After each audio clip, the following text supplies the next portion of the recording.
পরীক্ষা দিয়েছেন হযরত ইউনূস আলাইহিস সালাম, পরীক্ষা দিয়েছেন হযরত আইয়ুব আলাইহিস সালাম, দিয়েছেন কিনা? পরীক্ষা দিয়েছেন হযরত মুহাম্মদ সাল্লাল্লাহু আলাইহি ওয়াসাল্লাম, পরীক্ষা দিয়েছেন নূহ আলাইহিস সালাম, পরীক্ষা দিয়েছেন সাহাবায়ে কেরাম, পরীক্ষা দিয়েছেন তাবিঈন, তাবিঈন, আইম্মায়ে মুজতাহিদিন, উলামায়ে মাশায়েখ পরীক্ষা দিচ্ছেন। আল্লাহ পাক বলেন, আমি আল্লাহ বান্দারে পরীক্ষা করে আমি তার মধ্যে তাকে মর্যাদাশালী করব, বাড়ায় দিব। বলেন সুবহানাল্লাহ। পরীক্ষা না দিলে মর্যাদাশালী হওয়া যায় না। বিপদে পরীক্ষা, নামাজের মাধ্যমে পরীক্ষা, বিপদ আসলে ধৈর্য ধরার পরীক্ষা। এই ধৈর্য তিন প্রকার। ধৈর্য কয় প্রকার? এই ধৈর্য তিন প্রকার। আস-সাবরু আলাল মুসিবা, মনে রাখবেন, আস-সাবরু আলাল মুসিবা, বিপদের সময় ধৈর্য। আস-সাবরু আলাত তাআ, ইবাদত করার ক্ষেত্রে ধৈর্য। আস-সাবরু আলাল মাসিয়া, গুনাহের কাজ সামনে আসলে ধৈর্য। কথা বুঝতে পারছি? ধৈর্য তিন প্রকার। কয় প্রকার? তিন প্রকার ধৈর্য ধরতে হবে। এখন আসেন, আস-সাবরু আলাল মাসিয়া, পাপ সামনে আসলে কিভাবে ধৈর্য ধরব? ঘুষের টাকা সামনে এসেছে, সুদের টাকা সামনে এসেছে, এসেছে কিনা? এসেছে। এখন নিজেকে কিভাবে হেফাজত করব? এটা হলো পরীক্ষা। বুঝতে পেরেছি? আমার সামনে যখন হারাম কিছু আসলো, ওই হারাম কিছু থেকে নিজেকে বিরত রাখা হলো আমার একটা বড় ধরনের পরীক্ষা। আস-সাবরু আলাল মাসিয়া, গুনাহ থেকে বেঁচে থাকার পরীক্ষা। আস-সাবরু আলাত তাআ, ইবাদতের ক্ষেত্রে পরীক্ষা। আস-সাবরু আলাল মুসিবা, বিপদে পড়লে পরীক্ষা। এবার আসেন গুনাহের ক্ষেত্রে পরীক্ষা কেমন? চলে যায় পেছনে, হযরত ইউসুফ আলাইহিস সালাম যখন, খুবই সংক্ষেপে বলছি, মিশরের বাদশা স্ত্রী জুলাইখা যখন ইউসুফকে অপকর্ম করার জন্য ডাক দিলেন, কথা লক্ষ্য করবেন। ইউসুফ আলাইহিস সালামকে যখন, ইউসুফ আলাইহিস সালাম এত সুন্দর যুবক, সুদর্শন যুবক ছিলেন, ইউসুফ আলাইহিস সালামের সৌন্দর্য দেখে মিশরের বাদশার স্ত্রী জুলাইখা পাগল হয়ে গিয়েছে। পাগল হইয়া এক রুমের মধ্যে আবদ্ধ করিয়া তার সাথে অপকর্ম করার জন্য প্রস্তাব দিয়েছে। বলেন নাউজুবিল্লাহ। जिंदगी में बंदगी तू करना है, जिंदगी में बंदगी शर्मिंदा है, जिंदगी में बंदगी शर्मिंदा है। নবী আলাইহিস সালাম যখন নামাজ পড়েছেন, ইবাদত করেছেন, বিপদ আসলে ধৈর্য ধারণ করেছেন, পাপ কাজ আসলে ওখান থেকে সরে থেকেছেন। যখন তাদের উপরে বিপদ এসেছে, ধৈর্য ধারণ করে আল্লাহর কাছে সাহায্য চেয়েছেন। ইউসুফ আলাইহিস সালাম যখন দেখতে পেলেন ওই বাদশার স্ত্রী অপকর্ম করার জন্য তাকে রুমের মধ্যে আবদ্ধ করেছে, রুমের মধ্যে আবদ্ধ করার পর ওই বাদশার স্ত্রী তখন ডাক দিয়ে বলে, এই দরজা আটকানো আছে, রুম লাগানো রয়েছে, কেউ দেখতে পারবে না, আমার সাথে অপকর্ম তোমাকে করতেই হবে। বলেন নাউজুবিল্লাহ। আচ্ছা বলেন তো, বাদশার স্ত্রী বলতে অবশ্যই সম্ভ্রান্ত, অপরূপা, এরকম হবে, এটাই তো হওয়ার কথা, তাই নয় কি? তো এই রকম সুন্দরী মহিলা, সুন্দরী যৌবনায় একজন মহিলা যখন অপকর্ম করার জন্য ডাকে, কথা লক্ষ্য করবেন, প্রত্যেকটা ব্যাপার নিজের সাথে কল্পনা করবেন। এই রকম ডাকার পর নিজের চরিত্র হেফাজত করা কি এত সহজ? এত সহজ? অনেক অনেক অনেক কঠিন। এই চরিত্র হেফাজত শিক্ষা দিয়েছেন হযরত ইউসুফ আলাইহিস সালাম আমাদের জন্য। বলেন সুবহানাল্লাহ। दुनिया में हो दुनिया का तलबगार ना हो, दुनिया में हो दुनिया का तलबगार ना हो, बाजार से गुजरे हो खरीदार ना हो, दुनिया एक मिसल का खुशगुल है, दुनिया एक मिसल का खुशगुल है। ইউসুফ আলাইহিস সালাম ডাক দেয়া বলে, ওই সুন্দরী তো দুনিয়ার সুন্দরী, এটা দুনিয়া। উল মাতাউদ দুনিয়া কলিল ওয়াল আখিরাতু খায়রুল লিমান ইত্তাকা। এই সামান্য বাচ্চার স্ত্রীর সাথে অপকর্ম করা তো দূরের কথা, এটা চিন্তাও আমার মাথায় নাই। সাথে সাথে তিনি আল্লাহর কাছে ডাক দিয়া বলেন, আয় আল্লাহ, قال رب السجن أحب إلي قال رب السجن أحب إلي مما يدعونني إليه وإلا تصرف عني كيدهن أصب إليهن وأكن من الجاهلين রব্বুল আলামিনের কাছে قال رب السجن أحب إلي مما يدعونني إليه আয় আল্লাহ, আমি ইউসুফ তোমার কাছে সাহায্য চাই, এই রকম পাপিষ্ঠ মেয়ের কাছে সামনে থাকার চাইতে আমাকে আল্লাহ তুমি জেলখানায় যাওয়ার ব্যবস্থা করে দাও। আমি জেলখানায় যাব, জেলখানায় পচে পচে মরবো, তারপরে এরকম পাপিষ্ঠ মহিলার সামনে থেকে আল্লাহ তুমি আমাকে বাঁচাও। আসবু ইলাইহিন্না, আবার দেখেন আল্লাহ পাকের কাছে বলে, আয় আল্লাহ তুমি তাড়াতাড়ি করো, আমি তো এখান থেকে আরো দীর্ঘ সময় অনেক বিরক্ত হয়ে গিয়েছি, তাড়াতাড়ি আমাকে বাঁচাও, আমাকে তাড়াতাড়ি বাঁচাও, আমার ভয় হয় আমি না জানি আবার পাপ কাজে না যদি চলে যাই আসবু ইলাইহিন্না, যদি আমার নফস আক্রমণ করেই ফেলে, আল্লাহ তুমি তাড়াতাড়ি আমাকে বাঁচাও। তখন আল্লাহ পাক সাথে সাথে ডাক দিয়া বললেন, ফাস্তাজাবা লাহু রাব্বুহু ফাসরাফা আনহু কাইদাহুন্না আসবু ইলাইহিন্না ফাস্তাজাবা লাহু রাব্বুহু ফাসরাফা আনহু কাইদাহুন্না। আল্লাহ পাক ডাক দিয়া বলেন, তোমার ডাকের সাড়া দিয়া আমি আল্লাহ ওই দরওয়াজার তালাটা খুলে দিলাম, তোমাকে বের হওয়ার জন্য আমি আল্লাহ রাস্তা দিয়া তোমাকে মুক্তি দিয়া দিলাম। ওয়া আকুম মিনাস সালিহিন। দৌড় দিয়ে বের হয়ে গেলেন দরওয়াজার কাছে, অটোমেটিক দরওয়াজা খুলে গিয়েছে, বলেন সুবহানাল্লাহ। অন্তরে অন্তরে ইস্তেকামত করেছে, অন্তরে ইরাদা করেছে, নিয়ত করেছে, আল্লাহ এই পাপিষ্ঠ মহিলার সাথে আমি অপকর্ম করতে রাজি না, আমাকে আল্লাহ তুমি বাঁচাও। ওই আল্লাহ কি এখন আছেন না ঘুমায় আছেন? ওই আল্লাহ আছেন নাকি নাই? এই এলাকায় মনে হয় নাই। ওই আল্লাহও আছেন, ওই নবীর আদর্শ আছে, কোরআন রয়েছে, হাদিস রয়েছে, আল্লাহর সব কিছু ক্ষমতা, সব কিছু যা কিছু আল্লাহ পাক বানিয়েছেন সব আছে, শুধুমাত্র নেই আমাদের ঈমান ও আমল আর ইয়াকিন না থাকার কারণে বিপদে আল্লাহর কাছে সাহায্য চাইলে আমরা সাহায্য পাই না, বিপদে আল্লাহকে ডাকলে আল্লাহ পাক আমাদেরকে সাড়া দেন না। আর যদি আমরা সঠিকভাবে ইয়াকিন নিয়ে ডাকতে পারি, ওই বাদশার স্ত্রীর আবদ্ধ রুম, কত সিকিউরিটি দেওয়া, কত মজবুত তালা লাগানো ছিল, কত প্রশাসনিক ব্যবস্থা তৎকালীন বাদশার স্ত্রী, বুঝতে পেরেছেন কত বড় ব্যাপার? একটা বাদশার স্ত্রী ওই রুম থেকে অটোমেটিক বের হয়ে এসেছে, অপকর্ম না করে অপকর্ম থেকে বেঁচে চলে এসেছেন। এটা কি আল্লাহ পাকের সাহায্য ছাড়া, সরাসরি আল্লাহর মদদ ছাড়া কি সম্ভব হয়েছে? ওয়াকানা হাক্কান আলাইনা নাসরুল মুমিনিন। রব্বুল আলামিন বলেন, আমি আল্লাহর জন্য ওয়াজিব হয়ে যায়, আমি আল্লাহর জন্য দায়িত্ব হয়ে যায়, মুমিন যখন আমার কাছে চায় আমি তাকে সাহায্য করা আমি আল্লাহর বড় দায়িত্ব হয়ে যায়। বলেন সুবহানাল্লাহ। ওই আল্লাহ এখনো আছেন কিনা? ওই আল্লাহ এখনো আছেন। আমার ইয়াকিন সমস্যা, আমার ঈমানের সমস্যা, আমার আমলের সমস্যা, বিধায় ওই আল্লাহকে ডাক দিলে আল্লাহকে পাই না। যদি আমার ইয়াকিন ঠিক থাকতো, আমল ঠিক থাকতো, আমার আল্লাহ এখনো সাড়া দিবেন। ওই আল্লাহ পাক মুহূর্তে মুহূর্তে ডাক দিয়ে বলছেন, ফাযকুরুনি আযকুরুকুম ওয়াশকুরুলি ওয়ালা তাকফুরুন। আমি আল্লাহকে যদি তোমরা স্মরণ করো, আমি আল্লাহ তোমাদেরকেই স্মরণ করিব। বলেন না সুবহানাল্লাহ। আর আমাদের অবস্থা কি? ইউসুফ আলাইহিস সালামের ঘটনা এরকম ছিল। আর আমরা হলে কি করতাম? ফিমেল সংক্রান্ত বিষয়টা না হয় অমিট করে অন্য হিসাব বলি। ধরেন এখান থেকে আমরা টাঙ্গাইল থেকে চিটাগং যাব, খুলনা যাব কি ঢাকা যাব, বাসে উঠেছি, যদি কোনো কারণে বাস অ্যাক্সিডেন্ট হতে গিয়ে না হয়ে পার হয়ে গেল, তো আমরা বলবো ড্রাইভার অনেক দক্ষ ছিল। এটা বলি কি না? কথা বুঝতে পেরেছি?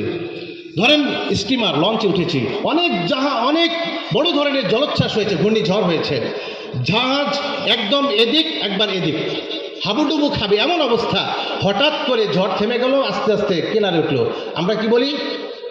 জাহাজের পাইলট বা জাহাজের মাস্টার বা জাহাজের চালক যেটাই বলেন, ও অনেক দক্ষ ছিল। বলেন নাউজুবিল্লাহ। আসলে কি তাই? আল্লাহ পাক বলেন, ওয়াইদা আনআমনা আলাল ইনসানি আরদা ওয়া নাআ বিজানিবি ওয়াইদা মাসসাহু শাররু ফাযুদুআইন আরিদ। আল্লাহ পাক ডাক দিয়ে বলেন, বান্দা যখন নিয়ামত পেতে থাকে, যখন আনন্দে থাকে, সুখে থাকে, যখন কোনো সমস্যা থাকে না, তখন আমি আল্লাহর নিয়ামতগুলোকে সে ভুলে গিয়া চলতে থাকে। ওয়াইদা পরবর্তী আয়াতের আরেক অংশে বলেন আল্লাহ পাক, ওয়াইদা মাস্তাউশারু ফাজু দুআইন আরিদ, যখন বান্দা বিপদগ্রস্ত হয় সাথে সাথে আল্লাহকে স্মরণ করে কিনা? যখন জাহাজ এলোমেলো হচ্ছিল তখন সবাই বলে এই হুজুর কেউ আছে এই দোয়া ইউজ পড়েন, সে তো শিখে নাই, বলতেও পারে না, হুজুর খোঁজে, হুজুর নাই, কে পড়েন? হয় কিনা এরকম? তখন উলামায়ে কেরামের দরকার হয়, হাফেজ সাহেবের দরকার হয়, মাওলানা সাহেবের দরকার হয়, আলেম ওলামার দরকার হয়। আলেম ওলামা কি শুধু ওই জন্যে? আল্লাহ উলামা ওয়ারাসাতুল আম্বিয়া, আলেম ওলামার ব্যাপারে রাসূলুল্লাহ হাদিস শরীফে বলেন তারা হচ্ছে নবীগণের ওয়ারিস। আল্লাহ পাক রব্বুল আলামিন নবীর মাধ্যমে দুনিয়াতে দিন কায়েম করেছেন। নবী শেষ, চলে গিয়েছে। লা নাবিয়্যা বা'দি, আনা খাতামুন নবিয়্যিন, লা নাবিয়্যা বা'দি। রাসূলুল্লাহ সাল্লাল্লাহু আলাইহি ওয়াসাল্লামের পরে আর কোনো নবী আসবেন না। ওই দায়িত্ব পালন করবে উলামায়ে কেরাম। বলেন সুবহানাল্লাহ, বলেন আলহামদুলিল্লাহ। শুধু ওই লা ইলাহা ইল্লাল্লাহ সুবহানাকা ইন্নী কুনতু মিনাজ জালিমিন পড়ার জন্য উলামা নয়, তার জন্য উলামা নয়। রব্বুল আলামিন বলেন ইন্নামা ইয়াখশাল্লাহ মিন ইবাদিহিল উলামা, আলেম ওলামারা আল্লাহকে বেশি ভয় করে, কারণ আলেম ওলামারা জানে আল্লাহ কেমন, আল্লাহকে। বলেন সুবহানাল্লাহ। কুল হুয়াল্লাহু আহাদ আল্লাহুস সামাদ লাম ইয়ালিদ ওয়া লাম ইউলাদ ওয়া লাম ইয়াকুল লাহু কুফুয়ান আহাদ। আল্লাহকে কুল হুয়াল্লাহু আহাদ, আল্লাহ একক, এক। আল্লাহুস সামাদ, উনি স্বনির্ভর।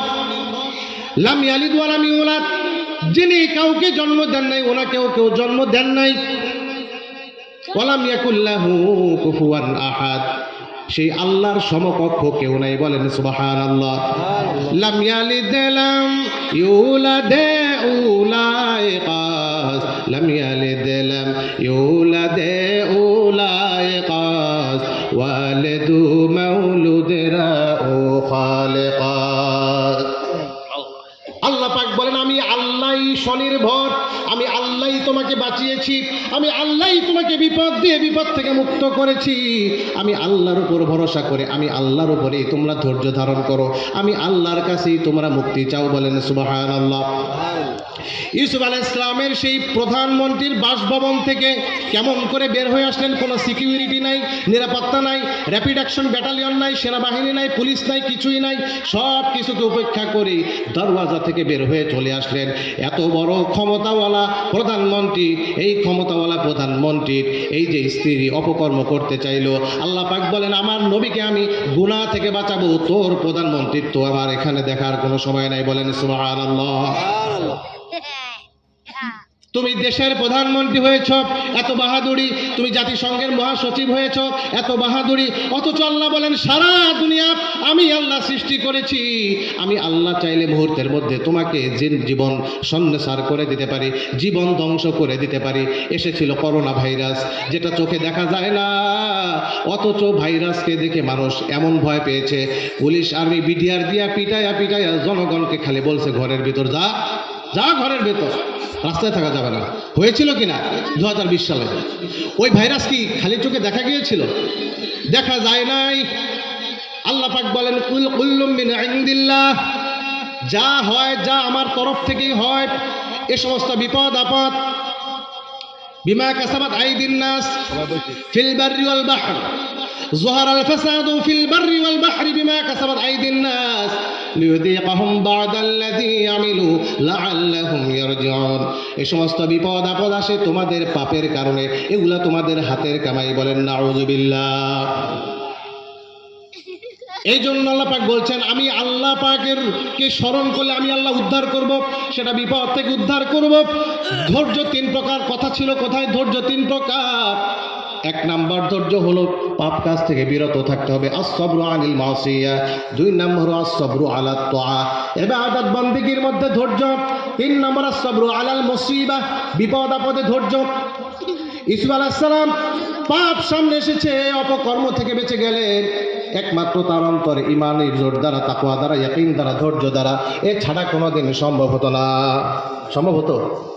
এরপরে আসেন আস-সাবরু আলাল মুসিবা, বিপদে ধৈর্য। বিপদ আসলে কি করতে হবে? আমরা কি করি? আল্লাহ পাক আমার কথা বলুন, চাঁদপাড়ার মধ্যে আমাকেই পেয়েছে, সব বিপদ আল্লাহ আমাকেই দিয়েছে, বলি কিনা? আমার গ্রামের আমার কথা আমাকে উদাহরণ দিচ্ছি আমি।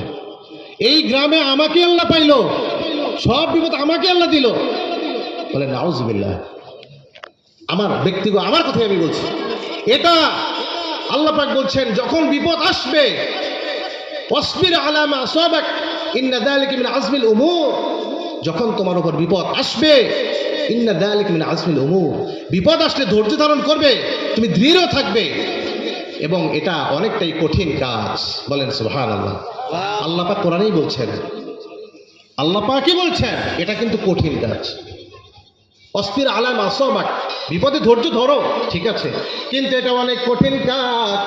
এই বিপদে ধৈর্য ধারণ করেছিলেন হযরত ইউনূস আলাইহিস সালাম, বিপদে ধৈর্য ধারণ করেছিলেন হযরত আইয়ুব আলাইহিস সালাম, বিপদে ধৈর্য ধারণ করেছিলেন হযরত নূহ আলাইহিস সালাম, ধৈর্য ধারণ করেছিলেন হযরত মুহাম্মদ মুস্তাফা সাল্লাল্লাহু আলাইহি ওয়াসাল্লাম। ধৈর্য ধারণ করেছিলেন কিনা? আচ্ছা, যদি একটু ইউনূস নবীর দিকে তাকাই, ধৈর্য কয় প্রকার? 3 প্রকার। আসসাবরু আনিল মাসিয়া, আসসাবরু আলা তাআ, আসসাবরু আলাল মুসিবা।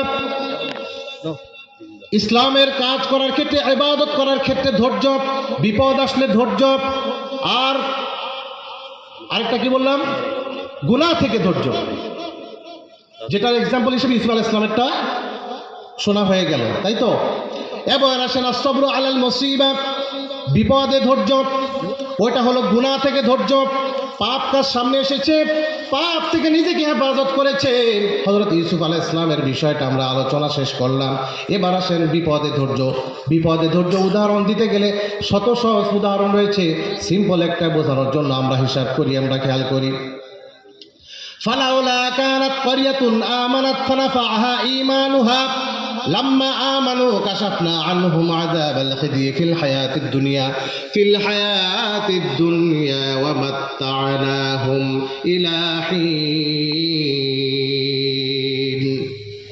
রব্বুল আলামিন বলছেন, ইউনূস আলাইহিস সালামের জামানায় যখন ইউনূস নবী তার কওমের লোকেরা যখন কালিমার দাওয়াত দেওয়া হলো, কিছু অংশ কালিমা গ্রহণ করেছে, আর ম্যাক্সিমাম বৃহৎ অংশ কালিমার দাওয়াত গ্রহণ করে নাই। না গ্রহণ করার কারণে ইউনূস আলাইহিস সালাম একটু বিরক্ত বোধ করে আল্লাহর কাছে ডাক দিয়া বলেন, মাবুদ, এরা তো আমার কালিমা শুনতেছে না, এরা তো আল্লাহ আপনার ডাক শুনছে না, এরা তো আপনি আল্লাহ এক কথা মানছে না, এরা মূর্তি পূজা বিভিন্ন পূজায় লিপ্ত রয়েছে, আপনি আল্লাহকে তারা অস্বীকার করে। রব্বুল আলামিন তাদের ফয়সালা আল্লাহ আপনার হাতে দিয়ে আমি এখান থেকে চলে গেলাম। নবীজি বিরক্ত হইয়া ওই এলাকা ত্যাগ করে দিলেন। কি করলেন? ওই এলাকা ত্যাগ করার জন্য বিশাল এক নদী, ঘটনা এভাবে এসেছে, ওই এলাকা থেকে অন্য এলাকায় যাওয়ার জন্য উনি একটা বিশাল নদী এবং একটা জাহাজ, সেই জাহাজে উঠলেন, এই এলাকা ছেড়ে অন্য জায়গায় চলে যাব। কথা লক্ষ্য করবেন, বিপদে ইউনূস আলাইহিস সালাম কেমন ধৈর্য ধরেছে। আল্লাহর নবী যে ওইখান থেকে বিরক্ত বোধ করে যখন চলে যাচ্ছিলেন, বিশাল এক জাহাজের মধ্যে করে, স্টিমারে করে, স্টিমার নদীর মাঝপথে যাওয়ার সাথে সাথে এমন ঝড়, ওই ঝড়ে জাহাজ কিনারায় যাবে এমন কোনো পরিস্থিতি নাই। এমন বড় ধরনের ঝড় উঠল, মাঝি ডাক দিয়া বলল, এই নৌকায় এমন একটা লোক আছে, যেই লোকটাকে এই স্টিমার থেকে নামিয়ে দিতে হবে। স্টিমার থেকে যদি নামিয়ে দেওয়া যায়, এই ঝড় কমে যাবে, আমাদের লঞ্চ ঠিক মতো জায়গায় পৌঁছে যেতে পারবে। অনেক বিচার বিশ্লেষণ করে পণ্ডিতটা বিচার বিশ্লেষণ করে দেখলো কথা তো সত্যি, এই লঞ্চের যে মাস্টার যেটা বলেছে এটাই করা লাগবে। দুর্ভাগ্যক্রমে ওই লঞ্চে ছিল ইউনূস আলাইহিস সালাম। কে ছিলেন? ইউনূস আলাইহিস সালাম ওই লঞ্চে ছিলেন। 3 জন ব্যক্তিকে মেনশন করা হলো। এই 3 জন ব্যক্তি থেকে যে কোনো একজনকে নদীতে ফেলে দিতে হবে, জাহাজ থেকে। কথা লক্ষ্য করবেন। দুর্ভাগ্যক্রমে কোরআনের বর্ণনা এসেছে 3 বার লটারি করা হলো। কয়বার? 3 বার লটারি করা হয়েছে। কথা বুঝতে পারছি? কষ্ট হচ্ছে না? কথা বুঝতে সমস্যা হচ্ছে আপনাদের? সমস্যা হলে আমাকে ক্ষমা করে দিবেন, আমি চেষ্টা করছি। চেষ্টা করছি বোঝানোর জন্য, চেষ্টা করছি। আল্লাহ পাক কবুল করেন, বলেন আল্লাহুম্মা আমিন। সুবহানাকা লা ইলমা লানা ইল্লা মা আল্লামতানা ইন্নাকা আনতাল আলিমুল হাকীম।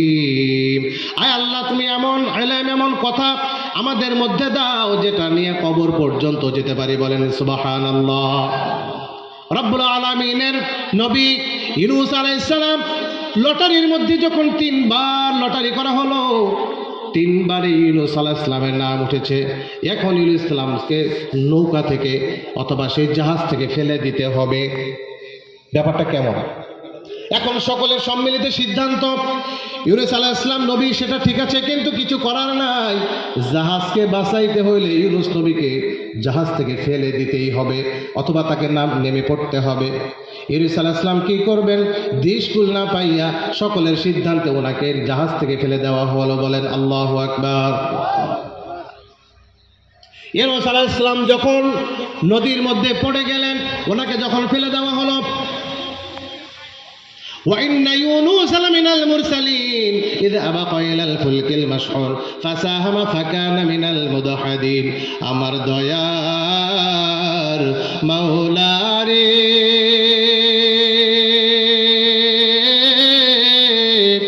আমার দয়ার মাশুক রে, কোথায় গেলে পাবো তোমার ঠিকানা।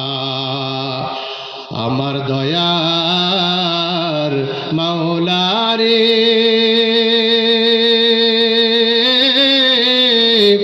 আমার দয়ার মাশুক রে, কোথায় গেলে পাবো তোমার ঠিকানা। বলতেছিলাম, ইউনূস আলাইহিস সালামকে যখন ফেলে দেওয়া হলো, সাথে সাথে ফাসাহামা ফাকানা মিনাল মুদহাদিন, সাথে সাথে ফালতাকামাহুল হুত ওয়া হুয়া মুলিম। কোরআনে কারিমে বর্ণনা রয়েছে, ইউনূস সালামকে পানিতে ফেলে দেওয়ার সাথে সাথে একটা বিশাল আকৃতির মাছ ওই ইউনূস আলাইহিস সালামকে গিলে ফেললেন, বলেন সুবহানাল্লাহ। ইউনূস আলাইহিস সালামকে গিলে ফেলার পর ইউনূস আলাইহিস সালাম, কিতাবে এসেছে 40 দিন অথবা 40 ঘন্টা এরকম হবে, 40 দিন অথবা 40 ঘন্টা এইরকম হবে। ওই মাছের পেটে বসে তিনি ডাক দিয়ে বলেন, ফালাউলা ইন্নাহু কানা মিনাল মুসাব্বিহিন লালাবিথা ফি বাতনিহি ইলা ইয়াউমি ইউবাসুন। উনি মাছের পেটে বসিয়া আল্লাহকে ডাক দেন, বলেন আল্লাহ আমাকে বাঁচান, বলেন আল্লাহ আমাকে বাঁচান, বলেন সুবহানাল্লাহ। মাছের পেটে বসে সময় গেলে মাওলার নাম ডাকিবি কবে রে তোর, সময় গেলে। নাম ডাকছিলেন ইউনূস নবী,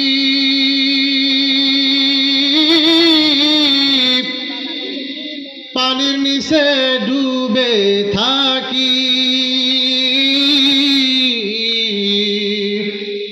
ওরে মাছের পেটে থাইকা সে, ওরে মাছের পেটে থাইকা সে মাওলার নাম ভুলিলেন না রে,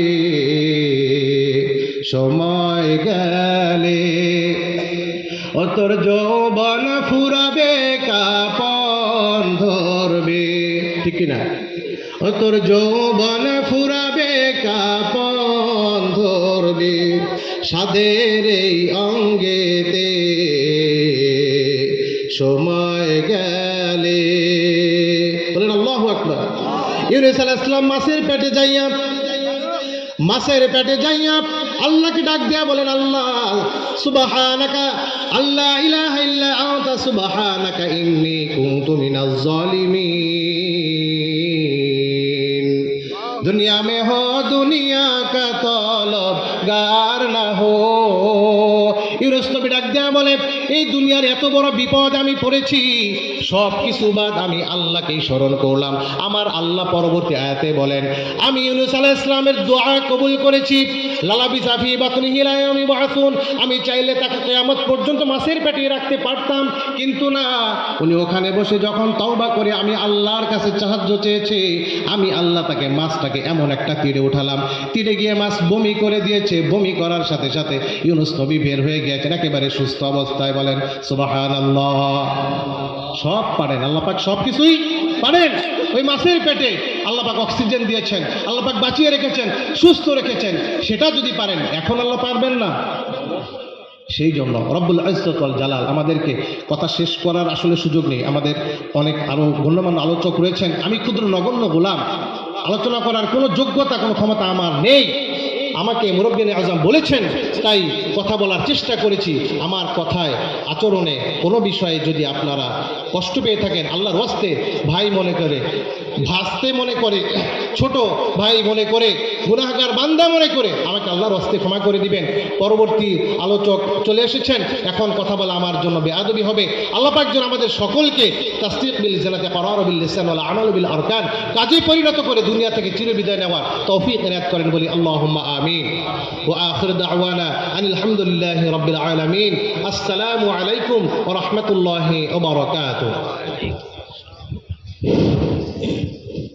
চিৎকার দিয়ে বলি আলহামদুলিল্লাহ, আলহামদুলিল্লাহ, আল্লাহু আকবার, আবার আল্লাহু আকবার, আলহামদুলিল্লাহ, জাযাকাল্লাহ। আজকের এই বিশাল তাফসীরুল কোরআন মাহফিলের আজকের যে সুন্দর সুন্দর আলোচনা হচ্ছে, আল্লাহর কাছে শুকরিয়া, কথা ঠিক কিনা? আজকের এই সুন্দর জালিসুর রহমান সুন্দর এই বেহেশতের বাগানে এসে আমরা উপস্থিত হয়ে আল্লাহর কাছে শুকরিয়া জ্ঞাপন করছি বলে আলহামদুলিল্লাহ। আমাদের একে একে সব বক্তা কথা রাখবেন, আশাবাদী আমাদের প্রধান আকর্ষণ, প্রধান বক্তা সুদূর খুলনা হইতে আগত হাজারো যুবকের আইডল, আন্তর্জাতিক মুফাসসিরে কোরআন হাফেজ মাওলানা দ্বীন ইসলাম আল সাইফি সাহেব, উনি উপস্থিত আছেন। কিছুক্ষণের মধ্যে আমাদের স্টেজে উপস্থিত হবেন। এখনো যারা ভাবতেছেন প্রধান বক্তা উঠুক আমি প্যান্ডেলে যাব, এটা আসলে ভুল, কথা ঠিক কিনা? আমি অনুরোধ জানাবো এখনো যারা আছেন এদিকে সেদিকে অতি তাড়াতাড়ি প্যান্ডেলে এসে উপস্থিত হন। এ পর্যায়ে গুরুত্বপূর্ণ নসিহত পেশ করবেন কালীহাতি খুনি কেন্দ্রীয় জামে মসজিদ